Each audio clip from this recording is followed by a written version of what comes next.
Today I'm going to show you how to spool an exact amount of line on your fishing reel, and all you need is some basic elementary level math. I'll teach you the theory and follow up with a demonstration, so stay tuned.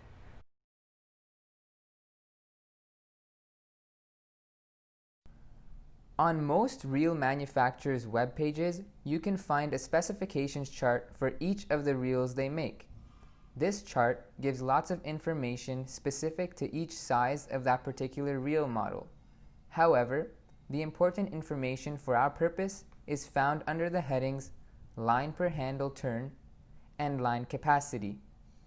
Once you have located your reel and size, write down the corresponding values and units for line per handle turn and line capacity, keeping in mind, of course, your desired type and pound test that you would like to spool on your reel.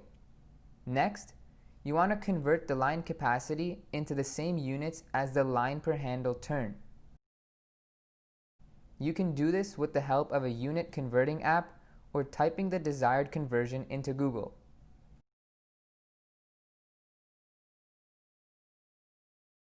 Now that both values are in the same units, you can properly divide the line capacity by the line per handle turn to obtain the number of handle turns required in order to spool on that exact amount of line. And that's it. So here's my reel, and I want to spool it with 10-pound monofilament line. Let's jump back in the computer. On the manufacturer's webpage, I can see that this model is rated to hold 120 yards of 10-pound mono, and it retrieves 29 inches of line per crank. My reel is an older model than the one on the webpage. However, I can confirm by looking on the reel that the spool capacities are identical, but I don't see any gear ratio markings on the body to confirm that the retrieve per crank will be the same. In this case, I can tell just by turning the handle once and counting the number of complete revolutions of the line roller that the gear ratio is not 5.0 to 1 and more like 6 to 1.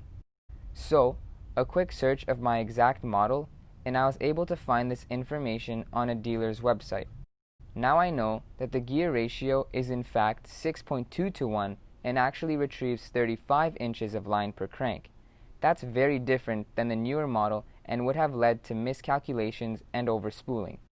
With the correct information, I can now convert 120 yards to inches, which gives me 4,320 inches, then divide 4,320 by 35, and I get 123.4, which I can round up to 124 handle turns to spool 120 yards of 10-pound mono on my reel.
This is a great thing to know because it allows you to keep track of exactly how much line you're spooling onto your reels.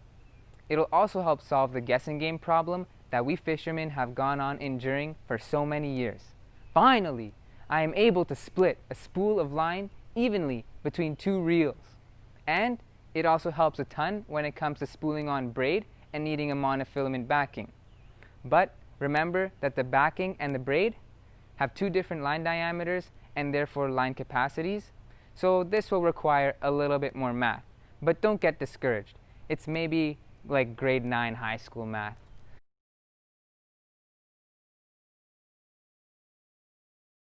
I hope you enjoyed this video, and if you did or found it useful, please do press the like button, as it'll help other people come across it. And if you'd like to subscribe, feel free to do so. However, I don't post regularly, only when there's something worth sharing, like this. So, thank you, and have a good one. Or two, or more than that.